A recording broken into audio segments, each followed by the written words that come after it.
So I was watching an interview with a famous actress, Jennifer Lawrence, and she was kind of a combination of both kind of chagrin, kind of like I can't believe it, Miffed. yeah, kind of a little bit grumpy, kind of sad, and she was talking about how I won't go into details and I won't communicate because I don't care about politics and stuff like that. I mean, as far as this, I don't want to talk about politics. But she was bothered because she said the words. She said that it's become clear to me that most Americans don't care what actors and actresses think, what they say about politicians and about their politics. And, again, whatever. I've known that for years because I don't care. I don't care what a baseball player thinks. I like baseball players. I used to, really think highly of them and professional athletes of any kind. And I still do what they do. Amazing. And actors and actresses, what would the world be like if we didn't have them? I mean, they just make the place so much better. But I don't care to listen to people that pretend for a living what they think about life, real life, especially business life.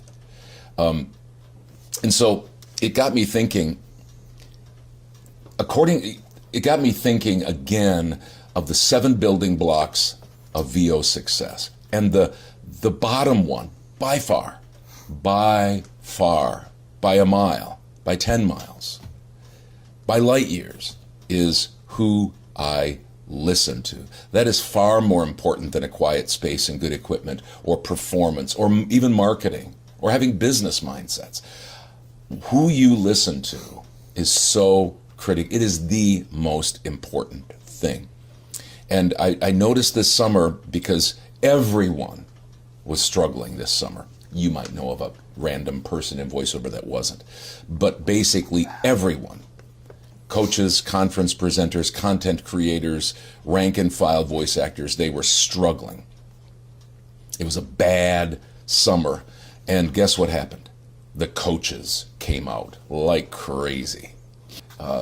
They came out and they just inundated us.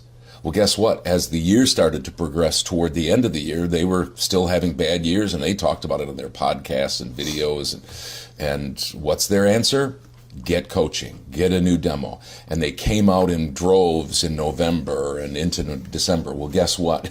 There's even more of a flurry now. Why? Because it's a brand new start. Everybody's looking to get revved up for 2026. And so the voiceover coaches are starting their thing. According to NAVA, the 2025 survey, 6% of all actors surveyed made $200,000 or more in 2024. 6%. Let that sink in for just a second. We always talk about the bottom numbers. 8% made no money. 47% made $10,000 or less. 75% made $50,000 or less. But only 6%. And that got me thinking again about the Jennifer Lawrence comment of I think a lot of actors and actresses have a self-awareness problem, a self-importance problem. I've said many times over the last 3 years, since NAVA did a survey, that VO land is severely broken. And very, very, very few of the leaders are doing anything about it. This is an undeniable truth.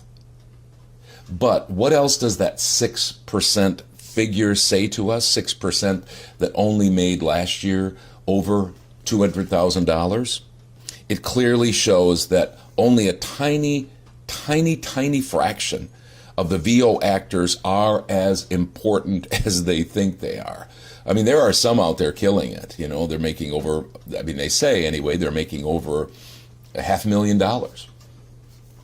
I mean, they're important, as far as a business is concerned, as far as the voiceover acting industry is concerned. I mean, listen up. Whatever they're doing something right. For some reason, we voiceover actors have a self-awareness problem. I think we do, generally speaking, a self-awareness. Because we have a self-awareness problem, we have a self-importance issue. And so we say things like, well, you need to make sure you train your clients.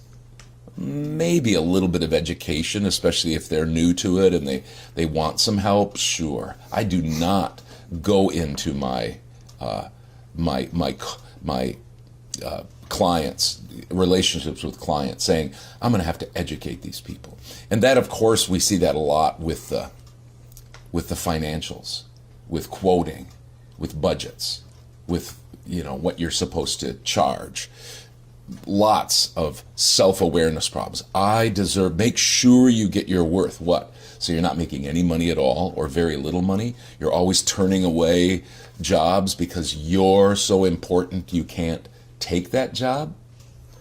I don't consider myself an actor, and thus I don't think of myself as important. I just don't. I don't think, wow, I've got a gift to give to people. I'm a businessman who has to convince people to shop at my store, to buy my services. That's it. That's it. I'm a businessman that happens to do voiceover, and I've got to convince people to buy my product. That's what I've got to do. Sorry, this is the truth. And the sooner we get our self-importance out of us and our business person in us, and only then will we start to climb the ladder of income. It's a direct result. How much money I have made, which is inching toward $3 million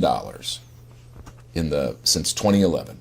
It's getting closer to $3 million that I've made in voiceover. The only reason that is because I'm a workaday voice actor is because I said, I've got to convince people to hire me. And it's a privilege when people hire me. It's exciting when people hire me. I still get a leap. My heart leaps when something comes in. They're gonna pay me that much for doing that little work, really? Just sitting in my booth talking? So I just think we need to make sure that we don't fall into that. And there's a direct correlation. This equals this. What is this? This is, I think of myself as a businessman and I go to work. And that's what I'm going to do in 2026 again.